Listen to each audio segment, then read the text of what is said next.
오늘 우리에게 주시는 하나님의 말씀 봉독해 올립니다. 마태복음 11장 28절에서 12장 8절까지 있는 말씀 제가 봉독해 올리겠습니다. 수고하고 무거운 짐진 자들아 다 내게로 오라. 내가 너희를 쉬게 하리라. 나는 마음이 온유하고 겸손하니 나의 멍에를 메고 내게 배우라. 그러면 너희 마음이 쉼을 얻으리니 이는 내 멍에는 쉽고 내 짐은 가벼움이라 하시니라.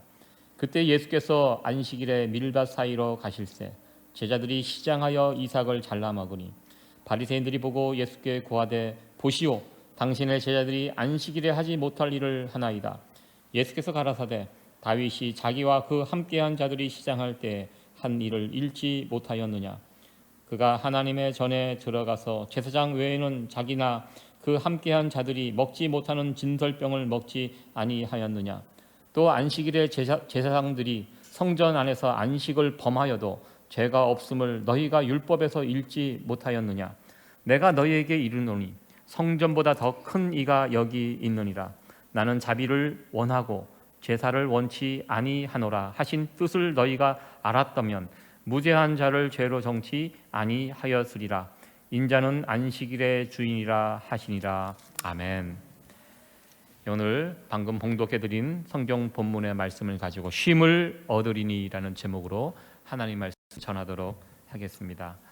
벌써 8월 둘째 주입니다. 평소 같았으면 지금이 한참 휴가철이지요.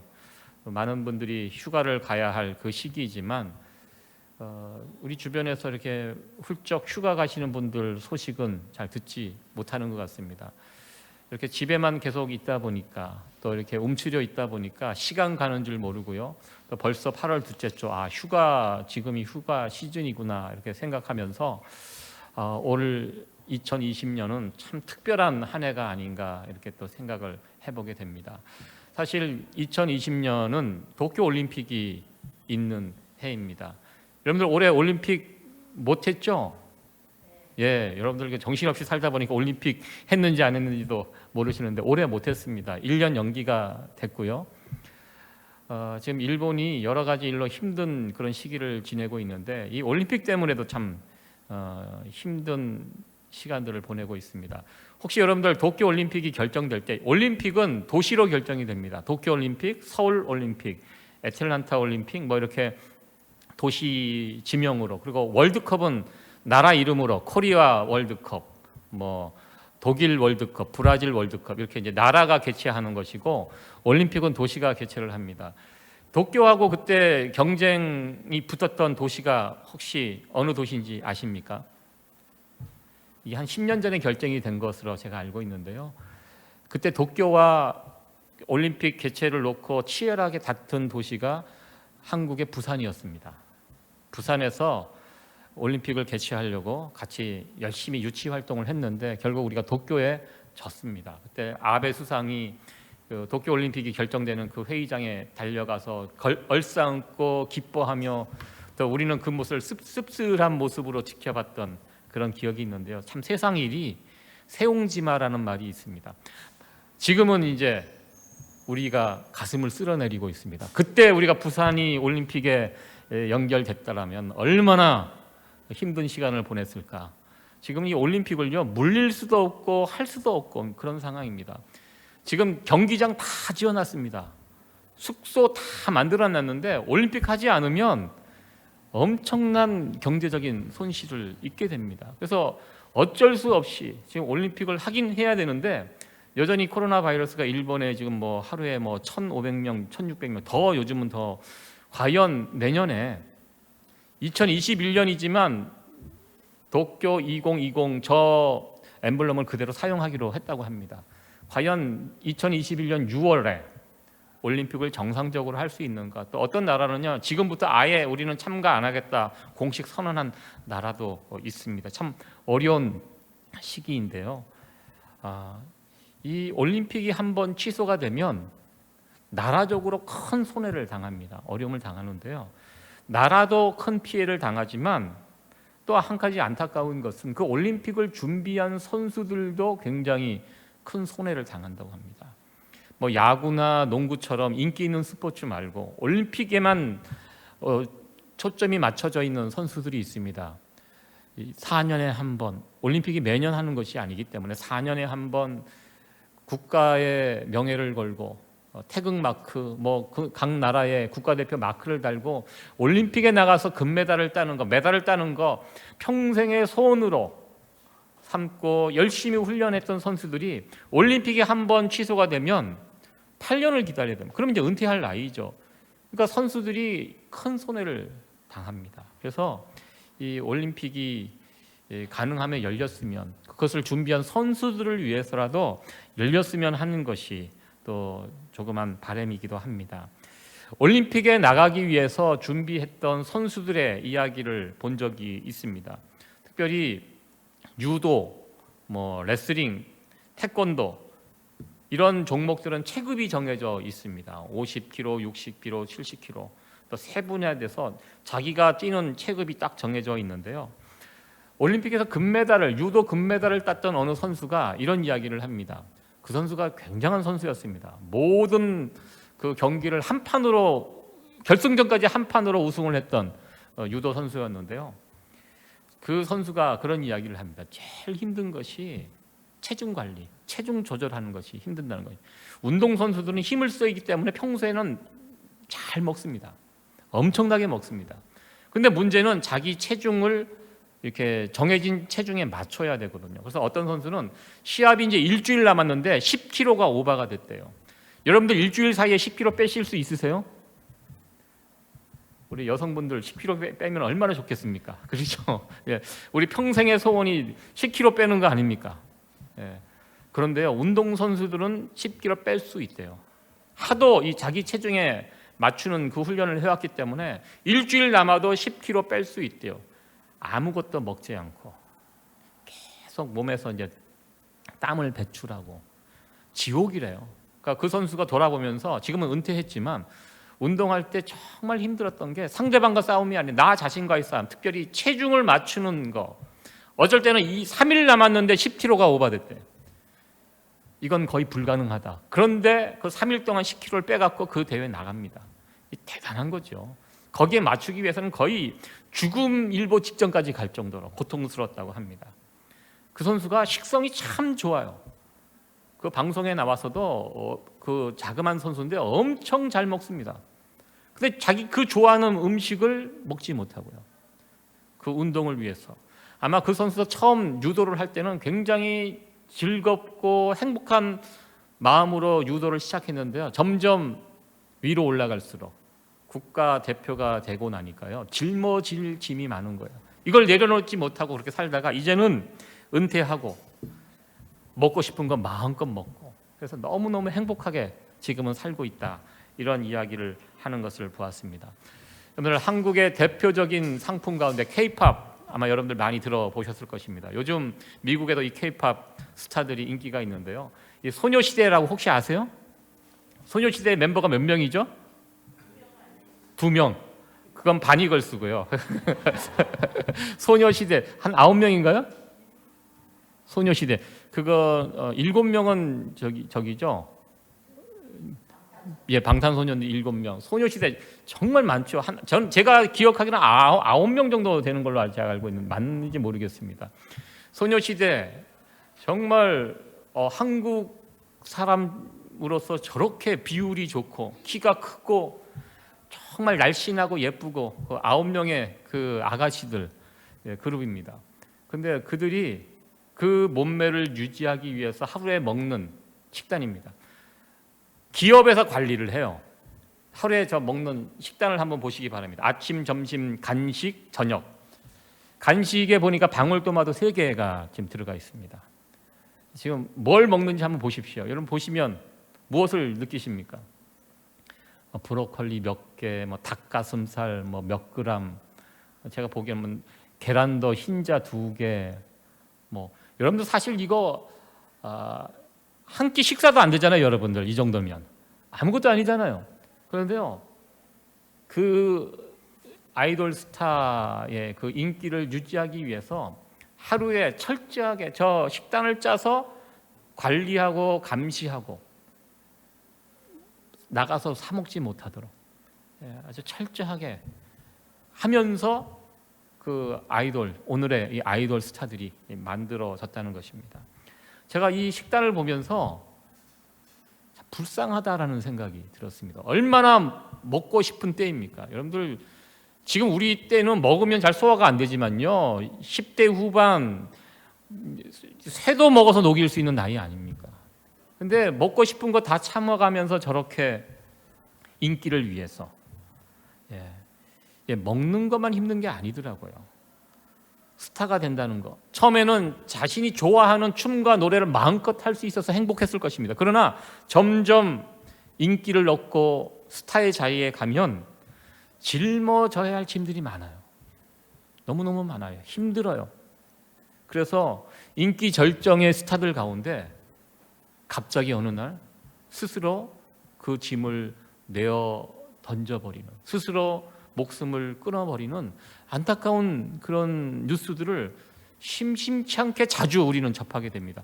아니, 저 친구가 왜? 알아보면 너무너무 힘들었는 거예요. 인기는 있고 많은 사람들에게 사랑을 받지만 그 어린 친구들이 짊어져야 할 짐들이 너무나 많은 거예요. 그래서 그 짐들을 짐에 짓눌려서 그 인생을 저버리는 그런 안타까운 그런 뉴스들을 보게 됩니다. 이 매기 니콜스라는 미국 체조 유명한 선수입니다. 이 선수를 다룬 다큐멘터리가 최근에 방영이 되어서 제가 본 적이 있습니다. 아주 유망한 그리고 유명한 체조 미국 선수였습니다. 이 선수가 어렸을 때 체육관에 갔는데 체조하는 사람들을 보니까 너무너무 멋있어요. 그래서 자기가 체조를 배우기 시작했는데 어렸을 때 달란트가 있었어요.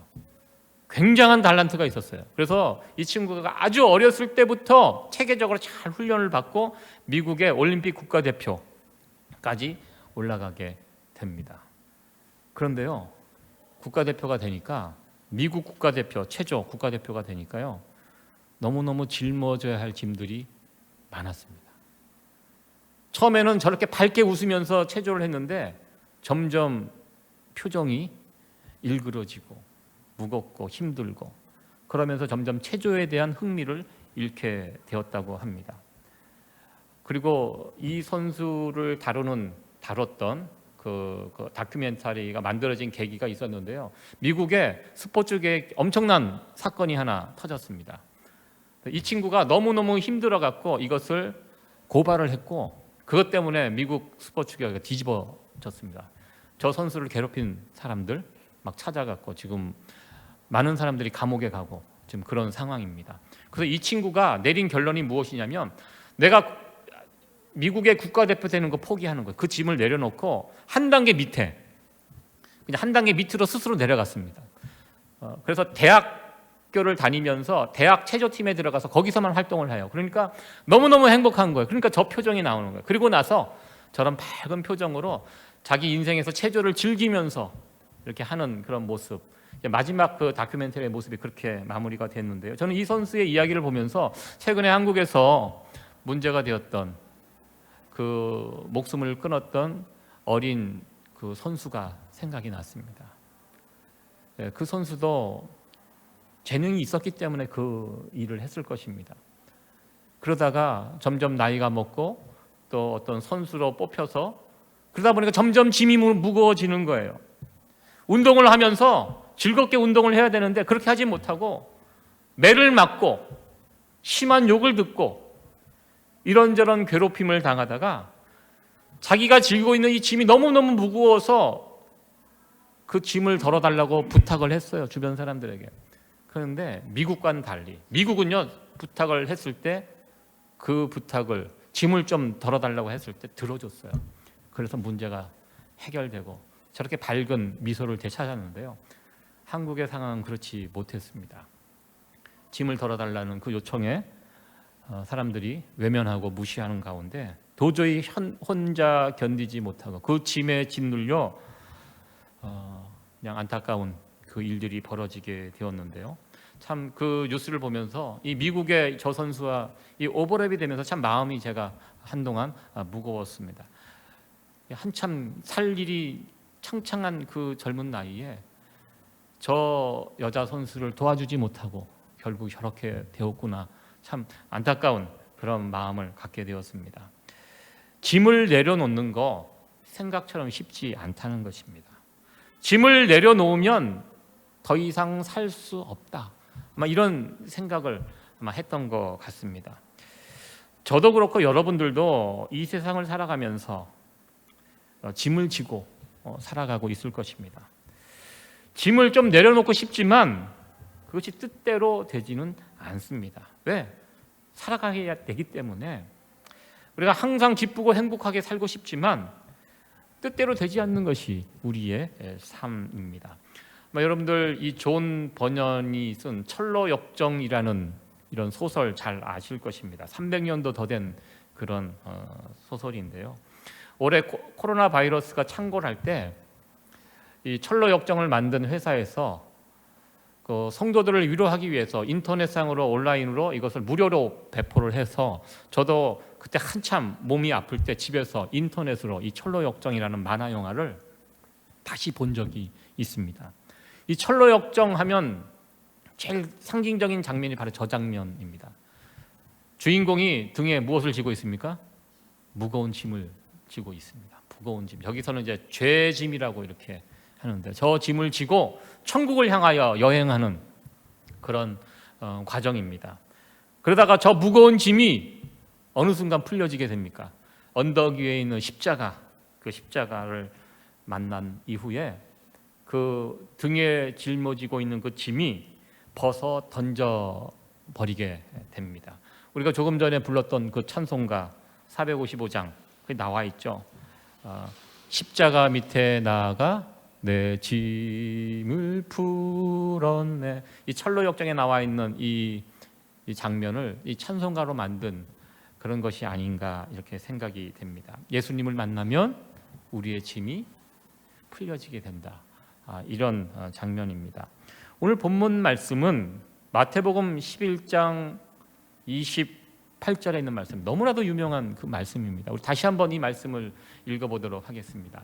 시작. 수고하고 무거운 짐진 자들아 다 내게로 오라. 내가 너희를 쉬게 하리라. 저는 이 말씀을 읽을 때마다 우리 주님께서 정말 주님의 인자한 목소리로 수고하고 무거운 짐진 자들아 다 내게로 오라. 내가 너희를 쉬게 하리라. 이 말씀을 상상하면 어쩔 때는 눈물이 핑 돌 때가 있습니다. 힘들고 어려운 그 순간을 만났을 때 이 말씀을 생각하면 참 그런 감흥에 사로잡힐 때가 있습니다. 여러분들은 어떠하십니까? 마태복음 11장 28절에 있는 말씀, 인생의 무거운 짐을 지고 살아가는 사람들, 예수님께 나가면 쉼을 얻을 수 있다. 우리가 이 정도로 이 말씀을 알고 있는데요. 그러나 이 말씀의 아주 정확한 뜻을 알기 위해서는 이 본문의 앞뒤 맥락을 함께 살펴보면서 이 말씀이 도대체 무슨 뜻인지를 우리는 이해해야 합니다. 사실 우리가 보는 이 성경은요, 지금 보는 성경은 몇 장 몇 절이라고 구분이 되어 있지만 이 성경이 기록될 당시에는 몇 장 몇 절이 기록되어 있지 않습니다. 이 성경이 인쇄술로 인하여 대량으로 복제가 될 때 사람들 읽기 편하도록 11장 28절 이렇게 구분을 해놨지, 이 성경이 기록될 당시에는 그런 구분이 없습니다. 수고하고 무거운 짐, 이 성경에서 말하는 수고하고 무거운 짐이 과연 어떤 짐인가, 먼저 이 부분을 살펴보도록 하겠습니다. 이 짐이 무엇인가, 12장에 나오는 내용을 보면 그 12장의 내용과 연결해서 보면 여기서 말하는 예수님께서 말씀하시는 수고하고 무거운 짐이 무엇인지 우리는 짐작해 볼 수 있습니다. 12장이 무슨 내용입니까? 마태복음 12장의 내용은 예수님과 바리새인, 그러니까 종교 지도자들 간에 논쟁이 붙었습니다. 무슨 논쟁? 안식일 논쟁이 붙었습니다. 안식일을 지키는 이 문제에 관해서 지금 논쟁이 붙어있는 상황입니다. 바리새인들은 안식일을 어떻게 지킬 것인가 많은 해석과 설명을 했는데요. 그래서 결국 그 종교 지도자들의 그 해석과 설명에 의해서 안식일을 지키는 것이 상당히 무거워졌습니다. 무거운 짐처럼 만들어 놓았다는 것입니다. 그래서 예수님께서 말씀하시는 수고하고 무거운 짐은요, 여기서 종교적인 짐입니다.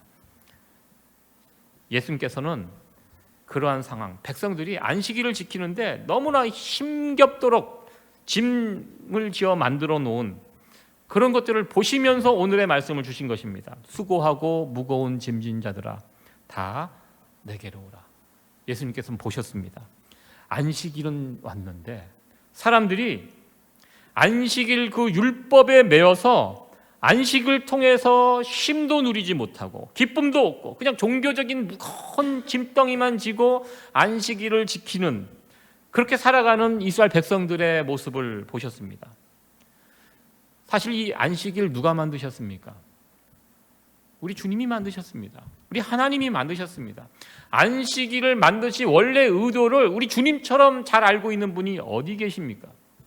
그런데요, 이 세상에 와서 보니까 종교 지도자들의 잘못된 가르침으로 인하여 안식일을 지키는 것이 사람들에게 큰 짐이 되어 있는 상황을 우리 주님께서는 보셨다는 것입니다. 그래서 예수님께서 말씀하셨습니다. 너희들 저 잘못된 종교 지도자들한테 가서 배우지 말고 내게 와서 배워라. 왜? 내가 이 안식일을 만든 사람.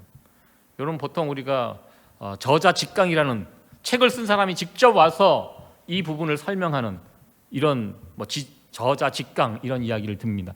예수님께서 안식일을 만드신 분입니다.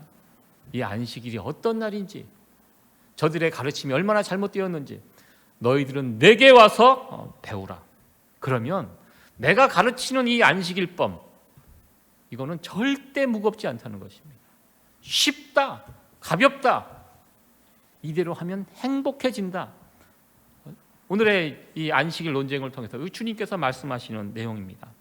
예수님께서 말씀하신 이 내용을 보면서 우리가 먼저 근본적인 질문을 먼저 해보게 됩니다.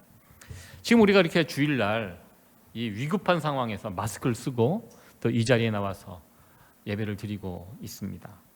신앙생활을 지금 하고 있는데요. 나는 신앙생활을 하는 이 모습, 이 신앙생활을 마치 짐처럼 느끼고 있는 것은 아닌지, 나의 신앙생활의 짐은 어느 정도 무게가 있는지, 무거운지, 더 나아가 나는 지금 행복하게 신앙생활하고 있는지, 이 질문을 우리 자신들에게 해보게 됩니다. 하나님께서 이스라엘 백성들에게 율법을 주신 목적이 있습니다. 하나님을 위해서 율법 주신 거 아닙니다. 율법을 주시고 안식일을 주신 이유는 우리를 위해서 그러한 법들을 주셨다는 것입니다. 신명기 10장 13절에 있는 말씀을 같이 한번 읽어보도록 하겠습니다. 시작. 내가 오늘날 내 행복을 위하여 내게 명하는 여호와의 명령과 규례를 지킬 것이 아니냐. 오늘날 내 행복을 위하여, 하나님의 행복이 아닙니다. 하나님의 기쁨이 아닙니다. 우리의 기쁨, 우리의 행복을 위하여 하나님께서 명령과 규례를 주셨다는 것입니다. 너희들 율법을 지키는 거 나 위해서 그런 거 아니에요. 너희들 자신, 그러니까 저는 그런 확신이 있습니다. 하나님 말씀대로 살면요 행복해집니다. 저는 그 확신이 있습니다. 이 세상에 있는 모든 사람들이 하나님께서 정해주신 그 룰대로, 규칙대로 살아가면 이 세상은 정말 지금보다 훨씬 행복해질 것입니다.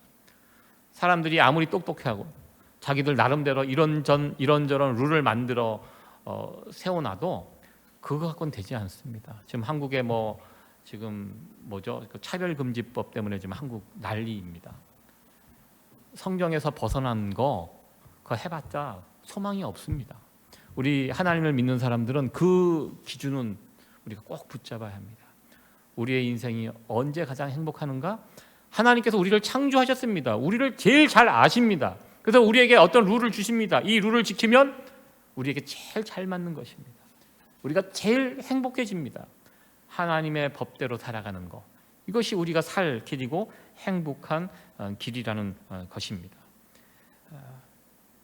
우리의 행복을 위해서 이 율법을 주셨다는 것. 우리가 신앙생활을 할 때요, 내가 단지 천국 가기 위해서 지금 괴롭고 힘들지만 꾹 참고 견디고 그래서 천국 가는 거 아니라는 것입니다. 지금 이 순간도 기쁘고 행복하게 하나님은 우리가 이 땅에서 살아가는 것을 간절히 원하시고 계신다는 것입니다.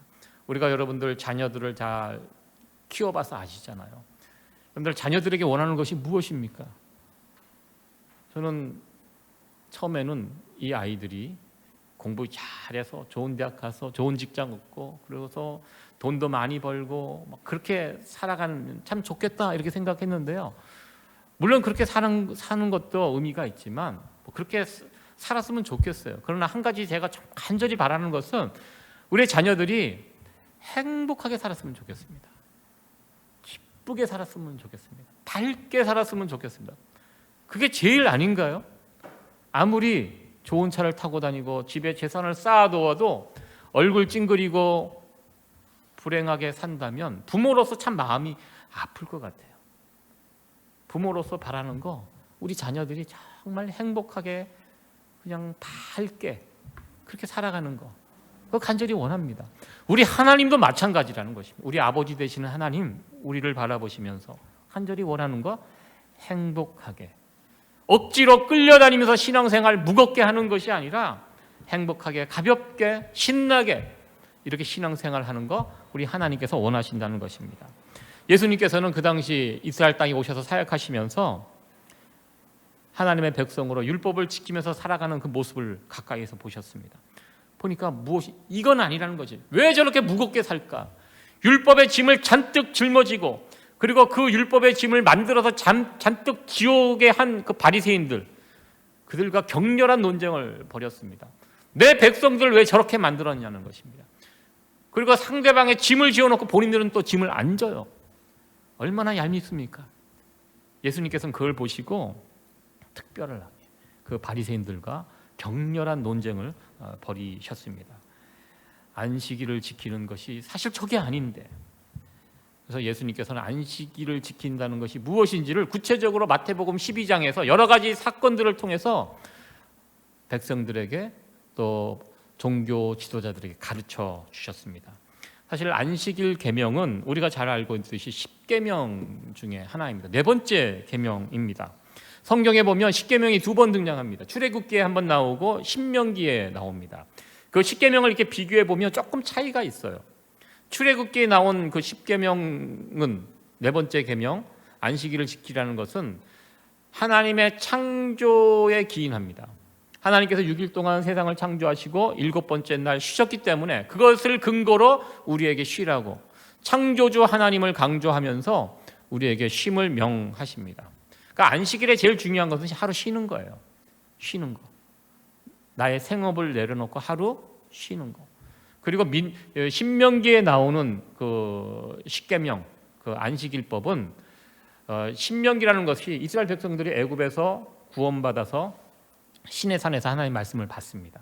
그때 어떤 말씀을 더해 주시냐면 구원자 하나님, 구원자 나를 구원해 주신 하나님 그 기쁨을 기억하면서 하루를 쉬어라. 이것이 이제 들어가게 됩니다. 그래서 예수님 당시 이 안식일을 지킨다는 것은 창조주 하나님, 구원자 하나님을 기억하며 그 하루를 쉬는 것 이것이 제일 중요한 포인트입니다. 그러니까 우리가 일주일에 하루 쉰다는 것이 쉽지 않습니다.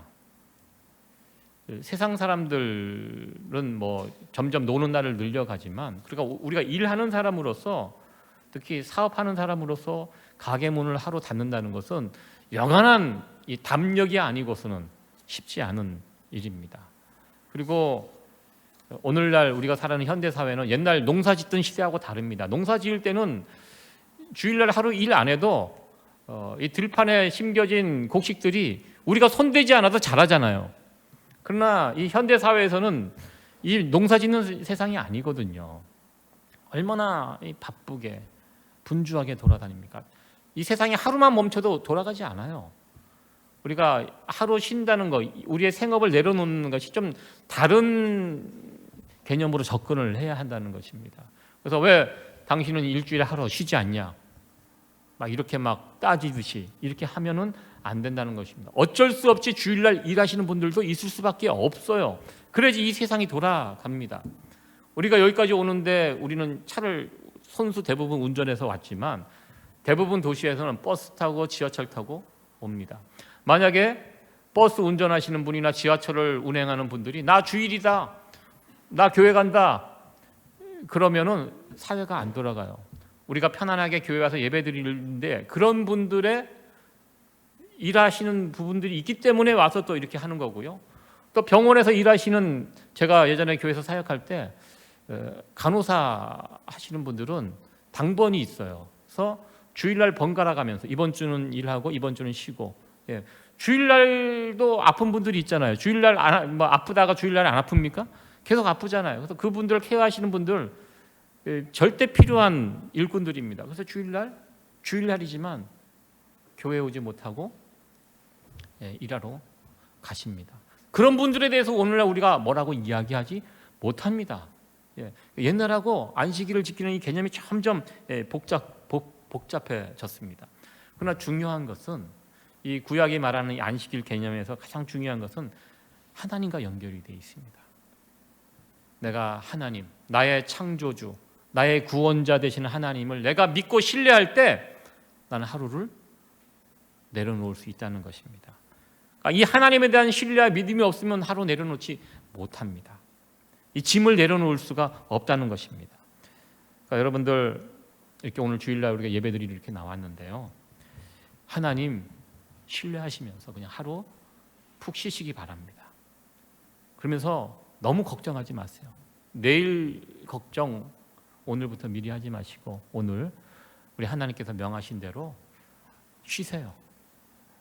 근거는 하나님입니다. 하나님 믿으시고 하나님 신뢰하시면서 쉬십시오.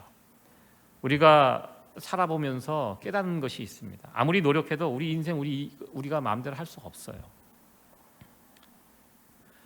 우리의 인생이 하나님 손에 달려 있습니다. 제가 미국 처음 왔을 때 그냥 가난한 사람이었기 때문에 돈을 참 아꼈던 것 같아요. 그래서 지금도 신발, 운동화 같은 거 살 때, 저는 미국에 처음 왔을 때 시골로 왔는데 시골에는 야드 세일이 정말 발달되어 있습니다. 좋은 물건들 많이 샀어요. 제가 운동화를 그런 데서 다 샀습니다. 1불, 3불, 1불만 줘도 좋은 운동화 구할 수 있고요, 3불 정도 주면 최고급 운동화를 제가 구했습니다. 그래서 그렇게 야드 세일 돌아다니면서 신발 사서 신다가 여기 와서 아이들 운동화 사는데 뭐 30불, 50불 되면 제가 감당을 못했어요. 한때 신발이 왜 이렇게 비싸, 신발이 좀 똑같이 몇 번 신으면 똑같이. 그래서 지금도 아이들 신발 살 때 보면 제 마음이 불편해요. 그래서 제가 미국에 와서 막 1불, 5불, 10불 아끼면서 그래도 악착같이 열심히 살았는데, 제 가치관이 언제 바뀌었냐면 제 큰아이가 병에 걸려서 거의 죽을 뻔했습니다. 이 미국의 의료기관, 병원 비싸잖아요. 애가 아픈데 빨리 병원에 데리고 갔으면 괜찮을 텐데, 제가 고집을 피웠어요. 돈도 없는데 그냥 월마트에 가서 제가 판단해서 이 약 저 약 사갖고 먹이고 낫겠지, 기도하고 먹이면 낫겠지 했는데 안 낫더라고요. 거의 죽을 뻔했습니다. 막판에 응급실에 실려가서 아이를 고쳤는데요, 그렇게 병원비가 나온 거 보니까 3만 불이 넘게 나왔습니다. 20년 가까이 된 일인데요, 뭐 감당할 수가 없는 그 돈이었어요. 물론 그 일들이 또 하나님의 은혜로 잘 해결이 됐지만, 제가 그때 깨달았습니다. 우리 인생 내 뜻대로 되지 않는 거. 내가 아무리 아껴도 하나님께서 한번 후 불면 다 날아가요. 하나님께서 그냥 한번 불어버리면 우리가 만들어 놓은 건 순식간에 다 날아가는 것이 우리의 인생입니다. 그래서 제가 그다음부터 좀 삶을 대하는 태도가 좀 바뀌었어요. 좀 편안해졌어요. 느긋해졌어요. 그래서 뭐 먹고 싶다 그러면 먹자. 필요한 거 있냐? 사자. 너 갖고 싶어? 사자. 그다음부터 제 인생의 태도가 바뀌었어요. 이거 아무리 아끼고 해봤자 하나님께서 한번 이렇게 손대면 끝난다는 것을 제가 한번 경험해왔기 때문에, 그럴 바에 어차피 없어질 거 있는 동안 편안하게 쓰고 마음 편안하게 먹고 행복하게 지내는 게 최고다. 우리의 삶이요, 하나님 손에 달렸어요. 하나님께서 일주일에 하루 쉬어라. 여러분들 쉬십시오. 하나님 신뢰하시면서 이 하나님께서 명하신 안식일 잘 쉴 수 있는, 여러분들의 짐을 다 내려놓고 쉴 수 있는 우리 성도 여러분 되어지기를 간절히 축원합니다. 오늘 마태복음 12장 1절에서 8절에 있는 내용은 안식일에 예수님과 종교 지도자들 간에 벌어진 논쟁을 다루고 있습니다. 어떤 일이 있었습니까? 예수님의 제자들이 길을 가다가 시장길을 느껴서 들판에 있는 곡식을 따다가 먹었습니다. 그걸 유심히 지켜보고 있는 바리새인들, 아주 예수님과 예수님의 제자가 무슨 잘못을 할까 아주 눈에 불을 켜고 지금 지켜보고 있는 중입니다. 그래서 제자들이 길을 가다가 곡식을 남의 밭에 들어가서, 자기 밭도 아니고 남의 밭에 들어가서 곡식을 잘라다가 먹는 이 모습을 발견하고 지적을 합니다. 예수님, 당신의 제자들이 안식일 규정을 어겼습니다. 신명기 23장 25절에 보면 그 율법에 이런 것이 있습니다. 길을 가다가 배가 고파요. 나그네나 저 가난한 사람이 배가 고파요. 그러면 남의 밭에 들어가서 곡식을 따서 먹을 수 있도록 율법이 규정되어 있습니다. 그건 괜찮습니다. 그러니까 율법이 굉장히 따뜻한 법입니다. 매몰차지가 않아요. 배가 고프면 내 밭이 아니더라도 남의 밭에 들어가서 따서 먹도록 대신 조건이 있어요. 낫은 사용하지 않도록. 남의 밭에 들어가서 낫으로 막 이렇게 쳐갖고 막 이거는 도둑질이죠. 그건 날강도죠. 그렇게 하면 그건 하지 마는데 배가 고픈 시장길을 면할 정도로 거기서 따서 먹는 거는 괜찮을 정도. 그러니까 율법이 굉장히 세심합니다. 가난한 자들, 약자들 보호하는 법이 있습니다. 이렇게 하면 되는데 지금 예수님의 제자들이 무엇을 위반했냐면 타작하는 법, 타작하지 말라. 안식일에 타작하지 말라. 무엇을 타작으로 봤냐면 곡식을 따서 제자들이 손으로 막 비볐나 봐요. 막 비벼서 껍질을 까서 먹었는데 그걸 가지고 율법 해석을 확대해서 그거 타작한 거다. 바리새인들이 보면서 뭐 걸 거 없을까 막 유심히 보더니 그 머리가 뛰어난 사람들 아닙니까? 타작했다. 율법에 안식일에 일하지 말라는 거 어겼다. 그러면서 예수님께 지금 컴플레인을 하는 내용입니다. 그러니까 안식일 준수 규정이요 굉장히 복잡합니다. 안식일을 지키라 하나님께서 주셨는데요. 그 기본적인 말씀을 가지고 바리새인들이 여러 가지로 막 고민을 하면 613가지가 거기서 이제 막 가지를 쳐서 나옵니다. 안식일 준수 규정 해갖고 안식일에 일하지 말라. 그러니까 안식일에 가만히 있는 거 아닙니다. 우리가 움직이잖아요. 움직이는데 어느 정도가 일하는 거고 어느 정도는 일하지 않는 거. 이것은 나름대로 자기들이 다 세분해서 나눠 놓게 됩니다. 안식일에 이동하면 안 된다. 멀리 가면 안 된다. 이렇게 규정이 있습니다. 그들이 만들어낸 규정은 2000규빗 정도입니다. 2000규빗이면 오늘날로 말하면 한 900m, 1km 정도 됩니다. 여러분들 이 교회에서 1km 정도 떨어진 데 사시는 분 우리가 양집사님만 1km 정도 안 되죠. 그러니까 율법, 구약 율법에 의하면 양집사님만 안식일법을 잘 지키시는 거예요. 나머지 다 어긴 거예요. 저 같은 경우 제일 많이 심하게 어깁니다. 저 30분 동안 운전해가지고 여기 옵니다. 그러니까 율법을 그렇게 그 정도 넘어가면 안식일을 어기는 것입니다. 지금도 이스라엘은 안식일법이 있어요. 그래서 안식일이 되면 빌딩에 그 엘리베이터가요 층마다 안식일날 서요. 사람이 있건 없건. 왜? 안식일날 그 버튼을 누를 수 없게. 누르면 일하는 거라고. 누가 만들었는지 그렇게 만들어놨어요. 그래서 사람이 없어서 계속 섰다. 그래갖고 그 유대인들이 엘리베이터를 같이 타면 자기네들이 누를 수 없기 때문에 같이 타는 누군가를 시킨답니다. 좀 눌러달라고. 이게 말이 됩니까? 그러고 살고 있습니다. 그리고 이스라엘이요 전 세계적으로 타이머가 제일 발달한 나라가 이스라엘이라고 합니다. 안식일 날 멈추고 다시 누르고 뭐 이렇게 할 게 없게 시간으로 다 셋업을 그렇게 해놓는 이것이 제일 발달한 나라가 이스라엘이라고 합니다. 아마 처음 하나님을 사랑하는 간절한 마음으로 시작이 됐을 것입니다. 그런데 이것이 시간이 갈수록 그것을 지키는 사람들에게 무거운 짐으로 다 만들어 놓았습니다. 여러분들 이쯤 되면 사람들이 안식일을 기다릴까요? 아니면 부담스러워할까요? 부담스러워하겠죠. 또 안식일이야. 아이고, 또 어떻게 해야 하지? 예수님께서는 그런 상황을 보신 겁니다. 그래서 말씀하십니다. 수고하고 무거운 짐진 자들아 다 내게로 오라. 내가 너희를 쉬게 하리라. 제자들이 했던 일, 배고파서 그 곡식 이렇게 해서 먹었던 그 일, 긍휼의 눈을 가지고 바라보면 얼마나 하찮은 일입니까? 아, 배가 고팠구나. 얼마나 배가 고프면 저렇게 했을까? 내가 좀 먹을 거 있으면 좀 갖다 주면 될 텐데. 이런 생각을 하지 않았다는 것입니다. 이렇게 컴플레인을 하자 예수님께서 무엇이라고 대답하십니까? 예수님은요, 성경에 능통하신 분입니다. 다윗 시대의 어떤 한 일을 끄집어서 이야기하십니다. 왜냐하면 바리새인들이 성경을 다 알고 있거든요.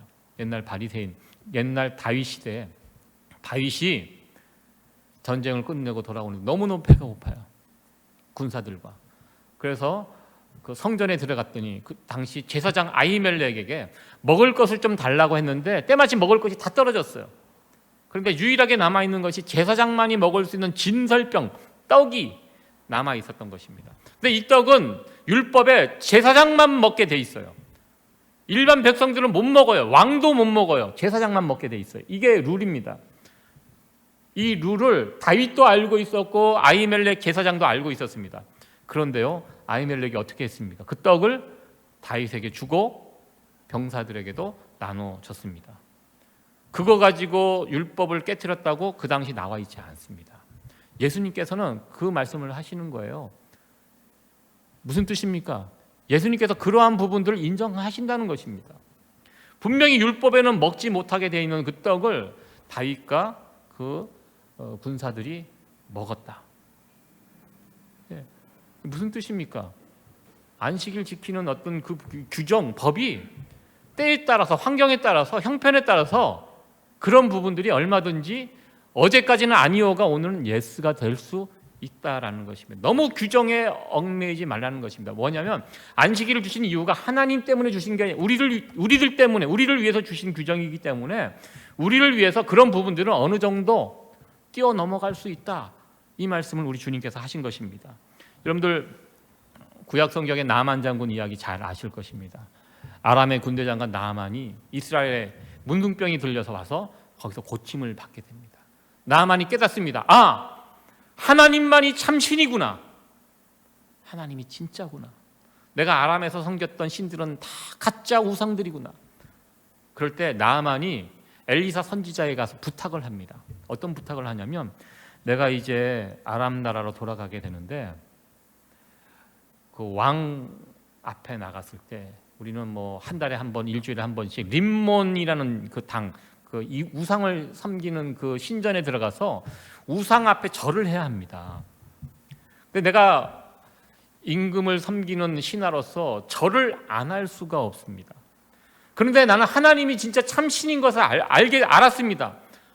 어떻게 하면 될까요? 무슨 뜻이냐면 내가 그 가짜 신 앞에 가서 절을 해야 되는데 어쩔 수 없이 절을 해야 되는데 이 문제를 어떻게 했으면 좋겠습니까? 이렇게 물어본 것입니다. 그러니까 하겠다는 얘기예요. 가서 절을 하겠다. 이것 좀 양해를 해달라는 그런 뜻입니다. 내가 하나님이 진짜인지 알지만 내가 이거 절을 안 하면 살 수가 없기 때문에 절 좀 하겠다는 것입니다. 이때 엘리사 선지자가 무엇이라고 이야기했습니까?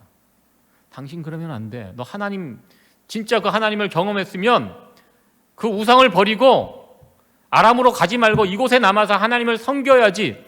엘리사 선지자가 절대로 그렇게 이야기하지 않았습니다. 나만 선지자에게 무엇이라고 이야기했냐면 샬롬이라고 얘기했어요. 샬롬. 샬롬이 무슨 뜻입니까? 평안을 빌어줬습니다. 평안히 가라. 평안히 가라. 아마 나만 선지자가 나만 장군이 저 이번에 하나님을 체험했습니다. 저 이곳에 남겠습니다. 아람 나라의 군대 장관 내려놓겠습니다. 제가 이곳에 남아서 하나님을 섬기겠습니다. 이렇게 고백하면 엘리사 선지자가 그래 잘했다. 샬롬. 그렇게 해도 샬롬이라고 대답했을 거예요. 그러나 그 쉽지 않죠. 자기가 살아온 가족들도 있고 돌아가서 제가 우상을 어쩔 수 없이 섬길 수밖에 없습니다. 어떻게 할까요? 샬롬. 그래 평안히 가라. 평안히 가라. 예, 이렇게도 저렇게도 그 중심, 나만의 중심을 우리 하나님께서 모를 수가 없습니다. 그러니까 엘리사 선지자가 그런 부분에서 자유하도록 그렇게 했다는 것입니다. 여러분들, 우리가 너무 어떻게 보면 주일 성수, 안식일 규례 이 얽매여서 사람들을 판단하고 정죄해서는 안 된다는 것입니다. 다 사람마다 상황과 형편이 다 있습니다. 우리는 중심을 못 봐요. 하나님만이 보세요. 그 하나님이 판단하실 일이라는 것입니다. 예수님께서 계속 말씀하십니다. 안식일에 너희들 안식일이 왔는데 제사장들은 그 안식일을 어기지 않느냐. 이게 무슨 이야기냐면 제사장들은 성전에서 일을 하는 사람들입니다. 안식일이 왔을 때 제일 바쁜 사람이 누굽니까? 제사장들입니다. 오늘날로 말하면 주일날 제일 바쁜 사람이 누구예요? 목사인 제가 제일 바쁩니다. 그렇죠? 저는 어떻게 보면 여러분들이 일주일 내내 일하시지만 저는 어떤 분들이 그러더라고요. 주일날 하루만 일한다고. 그래, 주일날 일하는 사람이 저예요. 주일날. 그렇다고 여러분들이 주일날 제가 열심히 지금 일하고 있는데 주일 안 지켰다고 여러분들 이야기하십니까? 못하죠. 지금 그 얘기를 하시는 겁니다. 너희들 주일 안식일 준수 이야기하는데 안식일 날 제사장들 일하냐 안 하냐? 일한다는 것입니다. 그러면서 나는 제사장보다 더 큰 사람이다. 예수님의 비밀을 살짝 보여주시죠. 예수님은 안식일을 만드신 분입니다. 나는 이 날을 만든 사람이야. 너희 제사장들 일하는 거 갖고 뭐라고 하지 않지? 나는 이 안식일보다, 이 제사장보다 훨씬 큰 사람이다. 성전보다 큰 이가 여기 있다. 우리 주님께서 말씀하십니다. 이 안식일의 주인이 바로 나다. 예수님이다라는 말씀입니다. 그러면서 내가 안식일에 무엇을 하는지, 어떤 말을 하는지 잘 듣고 내게 배우라. 그러니까 안식일의 확실한 기준은요, 예수님이에요. 우리는 예수님의 말씀과 그리고 예수님의 언행을 통해서 안식일을 지킨다라는 것이 무엇인지 보고 배울 수 있습니다. 우리가 어떻게 하면 주일 성수를 잘할 수 있을까? 늘 고민입니다. 여러분들 가만히 생각해 보시기 바랍니다. 10년 전 주일 성수와 오늘날의 주일 성수의 개념이 많이 달라진 거 여러분들 피부로 느끼지 않으십니까? 제가 처음 1990년대 교회에서 사역할 때는요, 주일 성수가 지금보다는 엄격했습니다. 주일날 못 사 먹었어요. 주일날 어디 가게 가서 뭐 먹고 싶은 거 사 먹는 거 부담스러웠습니다. 목회자들도 주일날 양복을 입을 때 항상 검은색 계통, 와이셔츠도 하얀 계통 와이셔츠 입었습니다. 제가 예전에 한번 교회 가서 사역하는데 색깔 있는 와이셔츠를 입고 가니까 목사님이 부르시더라고요. 제가 이제 전도사 시절이니까 잘 몰랐다고 생각하셨는지 목사는 하얀 와이셔츠, 여름 아무리 더워도 소매 있는 하얀 와이셔츠를 입어라. 너무 더운데요. 그래도 입어라. 그게 제가 교회에서 배웠던 그 훈련이었어요. 주일 사 먹지 못하고요, 놀러 가지 못하고 일하지 못하게 엄격하게. 그래서 저는 어느 장로님이 교회에서 재정을 담당하셔서 15년 동안 재정을 담당하셨는데 그 교회 15년 동안 담당하시면서 여름 휴가를 한 번도 못 가셨다고 그 이야기를 하시더라고요. 귀합니다. 저는 하나님이 그 마음 받아주셨을 거라고 저는 믿습니다. 그러나 한편으로는 그냥 그거 누구에게 맡기고 가족들하고 한 번 이렇게 갔다 오셔도 하나님이 그것 때문에 기분 나빠하실 분이 아닌데, 그러니까 맡기고 가족여행을 이렇게 함께 다녀도 저는 그것 샬롬이라고 저는 생각합니다. 괜찮습니다.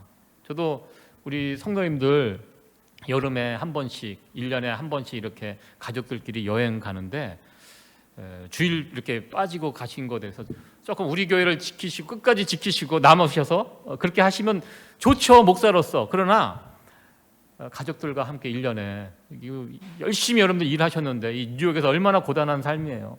가족들과 1년에 뭐 한 번씩 어디 이렇게 여행 가시는 이 부분에 대해서 저는 괜찮다고 생각합니다.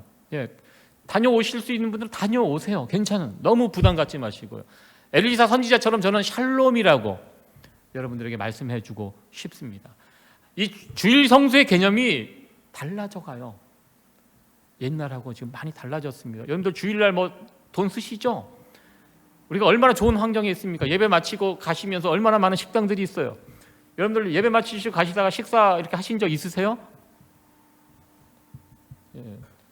편안하게 이게 샬롬 하십시오. 예, 뭐 어떻게 하시겠습니까? 이미 여기까지 나왔는데 그냥 여기서 때우시고 들어가시는 게 나을 수 있습니다.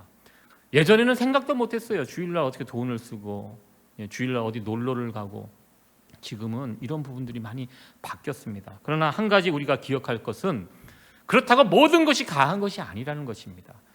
오늘 안식일의 기준 예수님이라고 제가 말씀드렸습니다. 그냥 세상의 짐도 내려놓고 모든 짐 다 내려놓으면 이거 못합니다. 세상 짐을 내려놓고 예수님께서 뭐라고 말씀하셨어요? 내게 와서 배우라고 말씀하셨습니다. 예수님께 가서 예수님의 생각과 예수님의 가르침을 우리가 배우고 익혀야지 예수님이 주신 짐을 우리가 또 쉽고 가벼운 짐을 지게 돼요. 이게 대체하는 거예요. 우리가 짐을 다 내려놓고 모든 짐 없고 우리가 주일날 마음대로 할 수 있다. 이거 제가 말씀드리는 거 결코 아닙니다. 잘 새겨 들으셔야 돼요. 예수님께 나가 배우셔야 돼요. 예수님의 생각이 어떤지, 말씀이 무엇인지 우리가 배우고 익힐 때 우리는 이 주일 성수의 개념을 우리의 것으로 우리가 받아들일 수 있게 됩니다. 우리가 예수님께 연결이 되어 있고 예수님의 가르침을 몸소 배울 때 우리의 짐은 더 이상 무거운 짐이 되지 않고 쉽고 가볍고 그리고 행복한 신앙생활 될 수 있다는 것입니다. 말씀을 마치도록 하겠습니다. 저는 여러분들 우리 교회 와서 신앙생활 할 때 정말로 무겁게 안 했으면 좋겠습니다. 제가 기도하는 것이 그거예요. 우리 성도님들 우리 교회 오셔서 세이비어 교회 이렇게 신앙생활 정말 행복하게 신나게 밝게 이렇게 하기를 원해요. 저 이거 기도합니다. 교회 와서 막 힘들게 무겁게 막 이렇게 느껴지면 그건 제 잘못이라고 저는 생각합니다. 우리 신앙생활은 절대 무거운 것이 아닙니다. 그러기 위해서 어떻게 해야 되는가? 예수님께 나가 배우셔야 합니다. 예, 진리를 알지니 진리가 너희를 어떻게 한다고? 자유케 하리라. 예. 이거 없이 그냥 세상인 내가 하기 싫은 거 다 안 한다 이것이 아니에요. 짐을 무거운 짐 지지 마시고요. 예수님께 나가서 배우시면 예수님께서 우리에게 쉽고 가볍고 행복한 짐들을 우리에게 맡겨주십니다. 그 짐을 붙잡고 신앙생활하면 즐거워요. 행복해요. 밝아지게 됩니다. 그렇게 살아갈 수 있는 그렇게 이 주일을 성수할 수 있는 그런 우리 세이비어 교회 성도들 다 되어지기를 간절히 축원합니다.